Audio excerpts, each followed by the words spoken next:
कामिनी बहुत ही खूबसूरत औरत थी।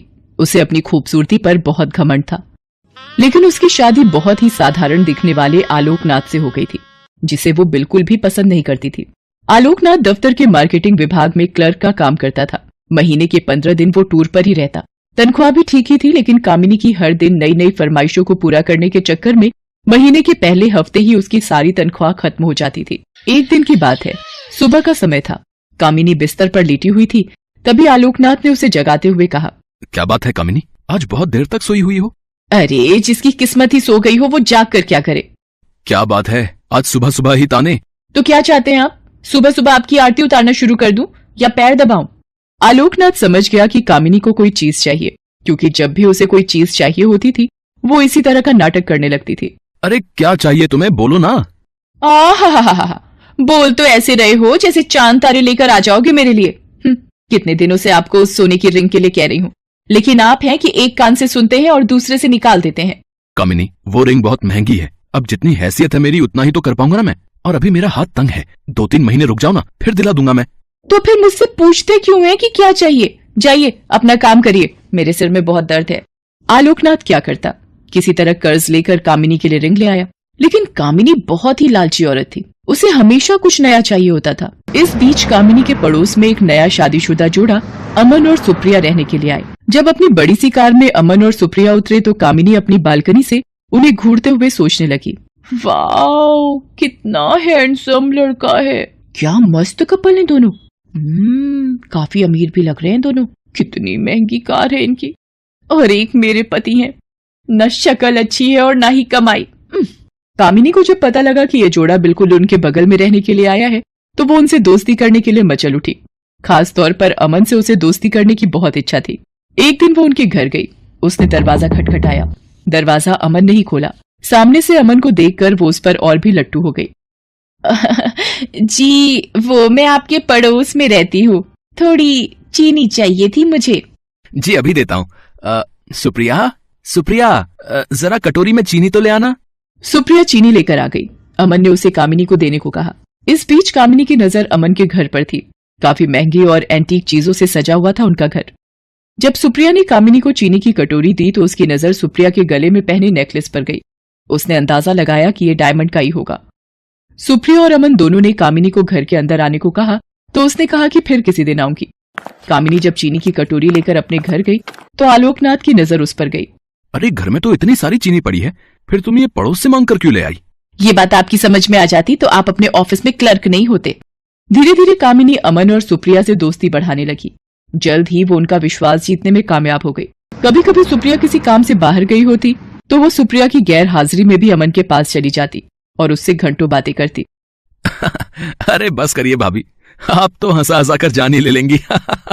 अरे ऐसा मत कहिए अमन, आपकी जान हमें बहुत कीमती है। हम तो आपके लिए अपनी जान भी दे सकते हैं, एक बार बोलिए तो। ये आप क्या कह रही हैं? अरे आप तो सीरियस ही हो गए। अब आपकी भाभी को आपसे मजाक करने का भी अधिकार नहीं है क्या?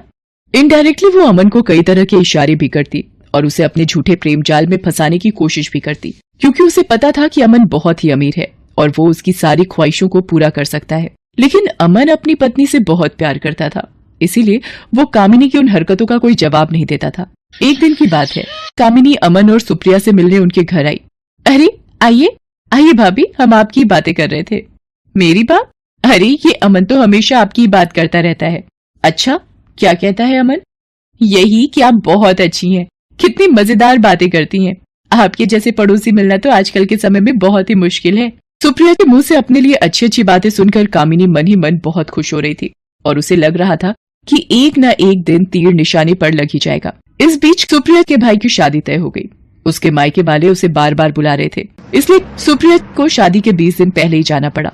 अमन को इतनी लंबी छुट्टी नहीं मिलती, इसलिए उसने शादी के कुछ दिन पहले जाने का तय किया था। इधर कामिनी को जब पता लगा कि सुप्रिया 20 दिनों के लिए अपने मायके जा रही है तो उसने मन ही मन एक प्लान बनाया। यही सही मौका है अमन को फंसाने का। आलोक भी बाहर है और सुप्रिया भी अपने मायके गई हुई है। सुप्रिया को मायके गए हुए अभी 2 ही दिन हुए थे। रात को 9 बजे कामिनी ने अमन के घर का दरवाजा खटखटाया। अमन ने जरा देर से दरवाजा खोला। क्या बात है अमन, बहुत देर कर दी दरवाजा खोलने में? अरे भाभी, वो किचन में रोटियां बना रहा था।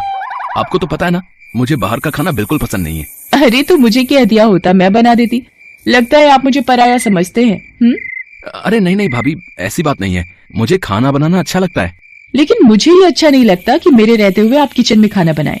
कामिनी भले ही अपने घर में कम ही खाना बनाती थी, लेकिन यहाँ तो उसका मकसद कुछ और था। वो किचन में गई और उसके लिए फटाफट खाना बनाने लगी, और ना सिर्फ खाना बनाया, अमन को खिलाया भी। अब तो कामिनी सुबह शाम उसके घर आती और उसका खाना बनाती। अमन को कामिनी का ये स्वभाव बहुत अच्छा लगा। कामिनी भाभी, मैं आपको क्या कहूँ, सच में आप मेरी बहुत मदद कर रही हैं। नहीं तो खाना बनाना और ऑफिस भी संभालना सच में बहुत मुश्किल काम है। एक दिन की बात है, कामिनी सुबह सुबह अमन के घर आई। अमन को लगा कि हर दिन की तरह वो खाना बनाने आई होंगी, लेकिन हर दिन वो 8 बजे के बाद आती थी, लेकिन आज तो 7 ही बज रहे थे। अरे अमन, वो क्या है ना कि आज मेरा शावर खराब हो गया है, बुरा ना मानो तो मैं आज तुम्हारे बाथरूम में नहा लूं। अमन ने हामी भर दी। इधर कामिनी तो किसी और फिराक में थी। उसने अमन के बाथरूम में कैमरा छुपाया और उसमें ऑटोमेटिक क्लिक बटन ऑन कर दिया। थोड़ी देर बाद वो जोर से चिल्लाई। अमन डर गया कि आखिर क्या हो गया। वो भागा भागा बाथरूम के पास गया।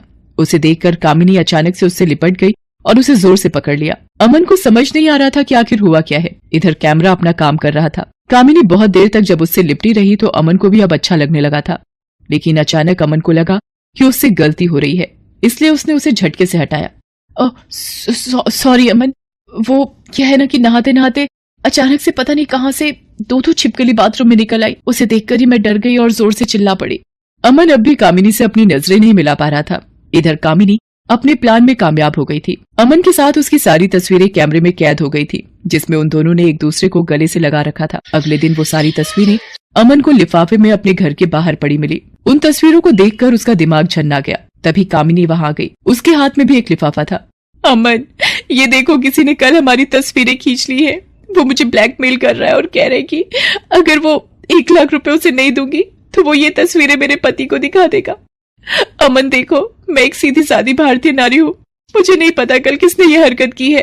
अमन को भी कुछ समझ नहीं आ रहा था। उसने 1 लाख रुपए कामिनी को दे दिए।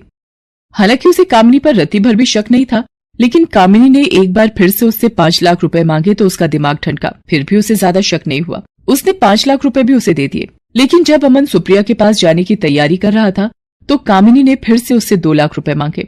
इस बार अमन को लगा कि दाल में जरूर कुछ काला है। हालांकि गलती उससे भी तो हुई थी। अमन ने बहुत सोचा और उसने सुप्रिया से माफी मांगते हुए उसे सारी बातें बता दी। सुप्रिया उसी समय अपने मायके से अमन के पास लौट आई। उस दिन कामिनी जब शाम को 2 लाख रुपए लेने आई तो उसने सुप्रिया को देखा तो उसका चेहरा उतर गया। अरे तुम कब आई सुप्रिया? आज ही आई हूँ भाभी। उसके बाद सुप्रिया ने अमन और कामिनी की सारी तस्वीरें उसे दिखाई और कहा कि भाभी, आपने मुझे बताया क्यों नहीं कि कोई आपको इन तस्वीरों के लिए ब्लैकमेल कर रहा है? मैं अभी इन तस्वीरों को लेकर पुलिस स्टेशन जा रही हूँ। पुलिस का नाम सुनते ही कामिनी के होश उड़ गए। उसे अपनी पोल खुलने का डर सताने लगा। उसने पुलिस स्टेशन न जाने की बात उनसे कही, लेकिन सुप्रिया अड़ी रही। आखिरकार कामिनी टूट गई और रोते रोते उसने अपना गुनाह कबूल कर लिया। मुझे शर्म आती है आप जैसी औरतों पर जो अपने मतलब के लिए दूसरे मर्दों को फंसाती हैं। अरे आलोक भैया में क्या कमी है? वो बेचारे तो आपको हर खुशी देने की कोशिश करते हैं, लेकिन पता नहीं आपको ऐसा क्या चाहिए जो आपका लालच खत्म ही नहीं होता। कामिनी को अपनी गलती का एहसास हो गया था। उसने उन दोनों से माफी मांग ली, लेकिन अमन और सुप्रिया ने कुछ दिनों बाद अपना फ्लैट खाली कर दिया और वो कहीं और रहने चले गए।